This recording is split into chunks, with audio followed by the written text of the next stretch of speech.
Oh man, your boy's out here sweating bullets.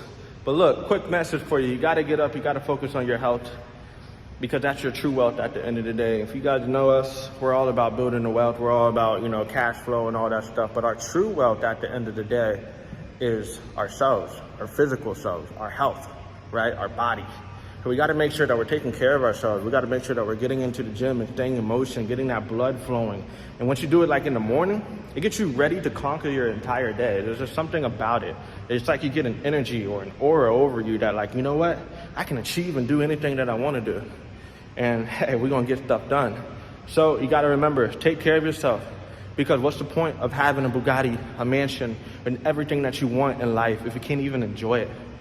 What's the point of that? I'm not trying to be on my deathbed with the brand new freaking $5 million Bugatti sitting outside and I can't even get in it and enjoy it. Nah, that's not going to be me.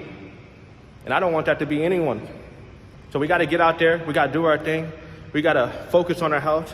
And then when we focus on our health, we got to focus on that cash flow so we can have our time freedom, our location freedom, our financial freedom, so we can change the generation to come, not just for ourselves, but for our families, our friends, and everyone else that's going to come after us, our whole entire bloodline. We got to think bigger, y'all. We got to think bigger.